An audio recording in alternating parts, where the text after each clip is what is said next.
Հանուն Հոր եւ Որդու եւ Ոգուին Սրբո ամեն։ Սիրելի ավատացիաներ, այսօր խաչվերացի տոնն է, մեր եկեղեցին ունի 5 տաղավարտներ, 5 մեծ կարևոր տոներ եւ այսօր այդ տոներուն վերջինն է խաչվերացին տոնն է։ Խաչվերացը այն արիտն է, որ մեր եկեղեցին գուտա մեզի, որպեսզի մտածենք Քրիստոսի խաչին եւ խաչեն մեզի եկող փրկության մասին։ Խաչի 4 տոներ կան մեր եկեղեցու մեջ, այնպես ինչպես որ խաչը ունի 4 թևեր կամ 4 կողմեր, մեր եկեղեցու մեջ 4 տոներ կան։ Անոնց մեր առաջինը ընդհանրապես մայիսին կդոնենք կամ զադիգեն ամիջապես յետք, իսկ 3 տոները, որոնց մեծակույնը այսօր է, խաչվերացն է եւ ասկե յետքի գող 2 տոները այս շրջանին որ կդոնենք։ Հետևաբար այսօր եւ գալիք շաբաթներուն ընդհանրապես պիտի խոսենք Քրիստոսի խաչին եւ անով մեզի եկած փրկության մասին։ Այսօր պիտի խոսեմ հայերեն բաժինս մեր երկրորդ ընթերցվածեն Պողոս Արաքյալի նամակեն, բայց Արաքյալի նամակին չկացած պիտի ուզեմ որ սկսենք մտածել հետևյալ իրականության մասին։ Կյանքի մեջ ցավը եւ դարաբանքը իրականություն մնե, որ չենք կրնար խուսափիլ անգե։ Որքան որ փորձենք խուսափիլ, այսոնք իրականություններ են ցավը եւ դարաբանքը, որոնք միշտ մեզի հետ են։ Եվ ինչպես կրնանք մեր կյանքը ապրիլ, գիտնալով որ կյանքի մեջ կա ցավ եւ դարաբանք։ Ասիգա է կյանքին ամենամեծ հարցումներն մեկը, որուն եթե պատասխանը գտնենք, մեր կյանքը ավելի լավ ծավով կրնանք ապրիլ։ Ցավերուն տեսակները շատ են։ Մեզ շատ շատեր ունենք մարմնական ցավեր, անկսություններ, chronic pain ասվածը գա, որ մեր մարմինը կցավի եւ այդ ցավը ամեն օր հետը պետք է հետերնից պետք է դանենք։ Բայց այս ցավերն քիչ ավելի դժվարը մեր հոգեբանական ցավերն են։ Երբ որ մենք դխուր ենք, երբ որ մենք ընկճված ենք, երբ որ մենք լուրջ հոգեբանական տագնապներ ունենք, ասիկա ավելի դարբեր, ավելի մեծ ցավն է, որում պատասխանը եթե գտնենք, մեր կյանքի մեջ որոշ փոփոխություններ կգնանք ունենալ։ Բայց երրորդ ցավը, որ մեծակույն ցավն է, այն ցավն է, որ մեղք կգուտա մեզի։ Եվ շատ հաճախ մենք այսօր մասին չենք անդրադառնալ։ Առաջին երկուքի մասին ավելի հաճախ կանդրադառնանք, որովհետեւ ավելի թյուրին կսկանք։ Եթե ցերկս ոտքս կրնակս կցավի, շատ հստակ է թե ուր կցավի։ Եթե հոգեբանական տագնապներ ունեմ, որոշ իմաստով կաղապար մուգունենամ թե այդ ցավը որտեղ են գուկա, բայց մեղքեն եկող ցավը ընդհանրապես դժվար կլա հասկանալ։ Մեղքեն եկող ցավը հետևյալն է սիրելիներ, երբ որ մենք Աստծո հեռացած ենք, երբ որ մեր կյանքի մեջը նպատակ եւ ուղղություն չի գա, չենք գիտեր ինչու համար ոսենք, չենք գիտեր ինչու գաբրենք, եւ չենք գիտեր երբ աստեղեն մեկնենք ուր պիտի երթանք։ Եվ այս տեսակ ցավին պատասխանը վայ մեկ բան չի գնալ լալ, բացի մեր հավատքը։ Քրիստոս երբ ինքնին կհայտնե մեզի, մեր այս տեսակ ցավին պատասխան կուտա, որովհետև մեզի հստակ ճամփան կգծե, որ մեր էությունը այստեղ սկիզբն է, որ մեզի պիտի դանի Աստծո մոտ։ Պողոս Արաքյալ քաղաքացիներուն գրած նամակը, այս նամակը որ գարտացինք այս առավոտ, շատեր կսեն, որ ասիկա իր գրած առաջին նամակն է։ Թեև ավետարանը երբ գարտանք, ավետարանի մեջ կտեսնենք, գդագարանի մեջ կտեսնենք, որ հռոմեացիներուն նամակն է առաջինը, բայց պատմականորեն քաղաքացիներուն նամակը առաջին գրված նամակն է։ Եվ այստեղ 6-րդ գլխի մեջ կսկսենք ինքնիր մասին խոսել։ Կսկսենք խոսել թե ինչպես Քրիստոսի հետ կամ քրիստոնեության դերած բարի լուրով իր կյանքը ինչպես փոխված է։ Եվ հետևյալը գսե, կալով ինձի գսե Պողոս Արաքյալ, քավ լիցի, որ մեր Տիրոջ Հիսուս Քրիստոսի խաչեն զատ ուրիշ բանով բարձրանամ։ Եթե բարձրանալիք բան ունիմ, գսե մեկ բան է, եւ անիկա Քրիստոսի խաչն է։ Այդ խաչի միջոցով աշխարհը մեռած է այլևս ինձ համար, ինչպես ես մեռած եմ այս աշխարհին համար։ Արաքյալ Քրիստոսի խաչին գնայի եւ այդ խաչի միջոցով աշխարհին գնայի եւ կտեսնե, որ ամեն բան այլևս փոխված է իրեն համար։ Որովհետեւ խաչը մեզ գուկա դալու այն պատասխանը, թե ցավերը, կյանքի մեջի դժվարությունները, ասոն բոլորը ներկա պիտի ելան, բայց ասկե անտին Քրիստոսը գա։ Ասկե անտին Աստուծո ներկայությունը գա։ Եվ երբ ունենք Քրիստոսը եւ Աստուծո ներկայությունը, ցավերը եւ դարաբանքները մեզ ավելի կմոտեցնեն Աստուծո։ Որովհետեւ Քրիստոս խաչին վրա իր սերն է, որ մեզի գարդայդ է սերլի հավատացյալներ։ Այսօր մենք Պողոս Արաքյալին պես հրավեր ունենք, որ սկսենք աշխարհին ուրիշ ձևով նայել, խաչի միջոցով նայել աշխարհին։ Մեր ցավերուն պատասխանները ուրիշ տեղ մի փնտրենք։ Այդ կյանքի մեջ, երբ որ մինակ կսկանք, որովհետև Աստծո մեջ անչափված ենք,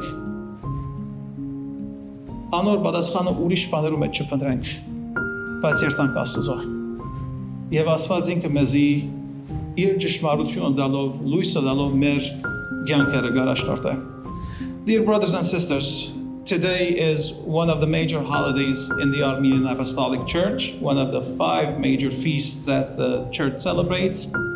It is the Exaltation of the Holy Cross. Today we come to venerate the cross of Jesus, through which salvation was given to us. The gospel reading today is from St. John chapter 3, and it starts from verse 13. It's very interesting. The beginning part of this reading, we read this the Sunday after Easter. And then our church fathers take a long break, and then they come and give us the continuation of that reading today on the feast of the Exaltation of the Cross. Now, I will not examine your biblical knowledge, but I'm sure you know what was the first part of this reading, right? It's the encounter that happens between Jesus and Nicodemus. Nicodemus was a Jewish ruler. He had heard about Jesus. He went to him at night and he wanted to ask him, what is it that you're doing? And Jesus speaks to him about that transformation that a person needs to live in order to enter the kingdom of heaven. You need to be born from above, Jesus says. And then that's only what we usually concentrate on, but we don't know that this encounter and this conversation is a whole chapter. And Jesus continues and says, I will talk to you about heavenly things. And then today we read, what are the heavenly things that Jesus is speaking about? And Jesus says, no one has ever gone into heaven except the one who came from heaven, the Son of Man. He speaks about himself. Where is he coming from? He's coming from heaven. And we're going to focus on the following 2 verses today. And that is going to be our Bible study / homily. So we're going to spend some time together, so don't go anywhere. So Jesus says the following: just as Moses lifted up the snake in the desert, so the Son of Man must be lifted up, that everyone who believes in him may have eternal life. So this is the confusing part, because most of us do not know the context. We don't know what's the reference that Jesus is making here. He speaks about Moses lifting up a snake in the desert. And what's the story here? Here's the story. During the time that the Israelites were in the desert for 40 years, they left Egypt and they were heading to the promised land. 40 years, that was a long time that shaped them. They went through a lot of temptations, and it's a very dry period that we as human beings, when we read those parts from the Old Testament, we can relate to, because a lot of times we also experience dryness and spiritual dryness in our lives. And one of the things that they encountered in the desert was the poisonous snakes. The poisonous snakes that would obviously bite them, and they would die. and this would create a major fear. And Moses goes and complains to God about those snakes. Now God comes with a very odd, very interesting solution. He says, make yourself a bronze snake and lift that snake up and let the people, or ask the people, to look at that snake. Now this is really confusing. When I was a seminarian and I read this for the first part, I was like, is this paganism? I didn't understand what was going on. And unfortunately, at that time, I couldn't get any sufficient answers to, just for the curiosity's sake that, what's the meaning here? I remember as a seminarian visiting Jordan, that's a country, by the way, not a person, in the Middle East. When I was in Jordan, there's a place that is called Mount Nebo, which is not sure, Hebrew or Aramaic. Nebo means prophet. It's the mountain of the prophet, they say. And traditionally, that's the last point where Moses went to, and he saw the promised land, but he was not allowed to go any further. He led the people with Joshua to go to the promised land, and then tradition says that Moses died somewhere there. He never saw the promised land.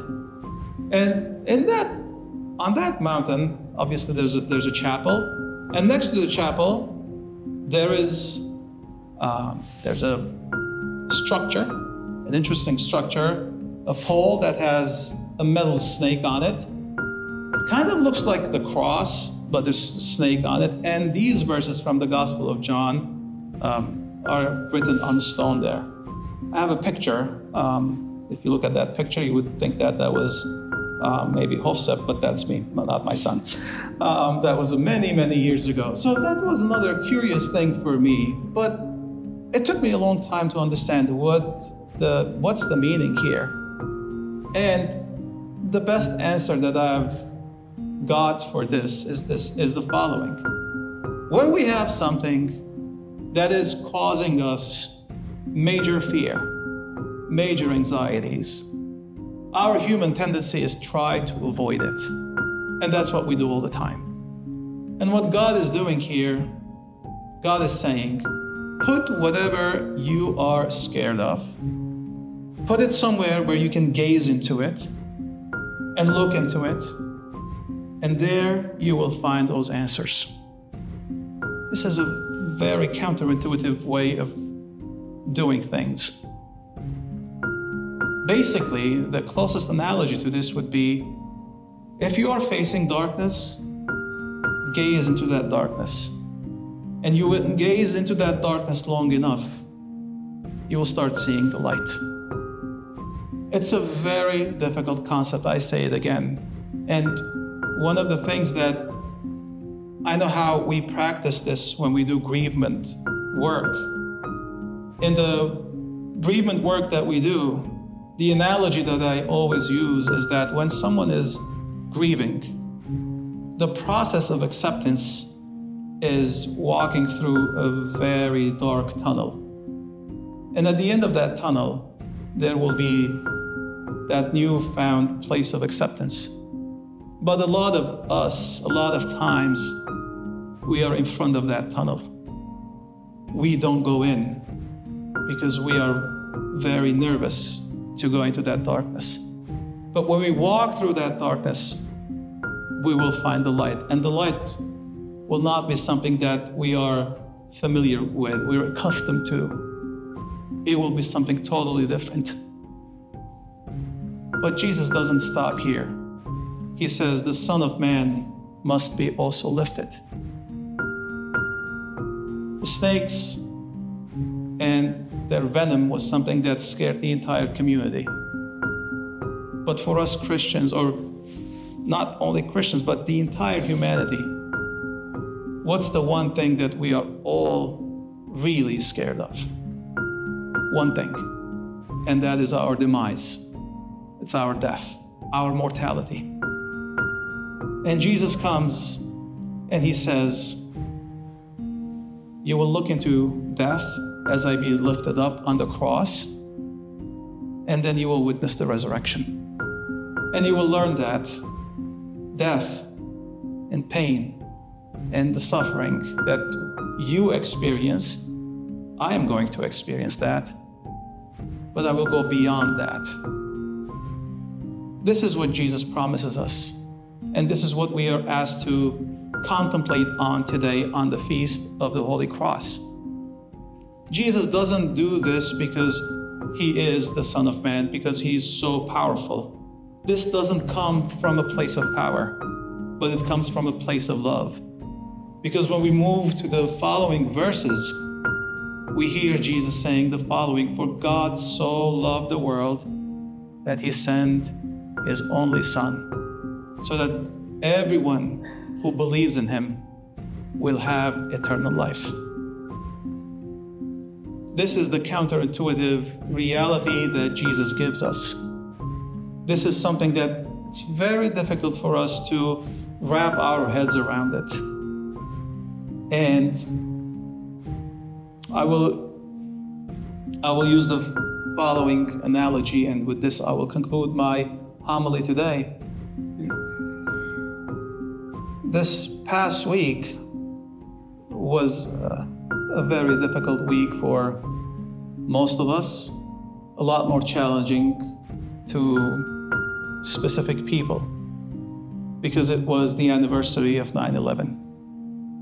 The horrible tragedy and the attacks that this country experienced in 2001, and subsequently the innocent lives that we lost. And there's one thing that I want you to focus on. When the initial attacks happened, as those people who were in the building, confused, those who had a chance, those who were trying to escape, they were trying to find a way to walk out of those buildings. There were some people who were walking in, and those people were the firefighters.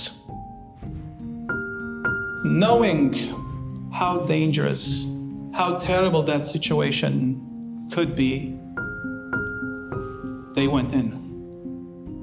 This is the counterintuitive idea that I'm trying to explain to you. And this is what Jesus does. Jesus comes to us just like the firefighter. And he knows what we are afraid of. He knows our human condition. And he holds our hands and he walks ahead of us. This is the type of love that only God has for us. And blessed are those who can imitate that love in their lives. The cross in antiquity was the most gruesome way of executing someone, trying to teach a lesson to those who witnessed what was going on. But with Christ, it became an instrument of life. And that's the reason why we have the cross wrapped with fresh basil. Smells very nice. It gives us that scent of only God can give to us when God pours his love in our hearts. At the end of the service today, we will have special blessing. We call it Antastan. And we will sing Chachiko Christos today to venerate the cross through which God gives his salvation to us. Chachin perats shnorka misht mezed Allah. Աստվածորդնցես բոլորդ իր շնորհքով ամեն։ Եվ դուր մեզ համարձակացնեմ բարբարով բանալս ֆերանս մեր գարտալս քեզ երթավորդ հայր երկել եւ ասել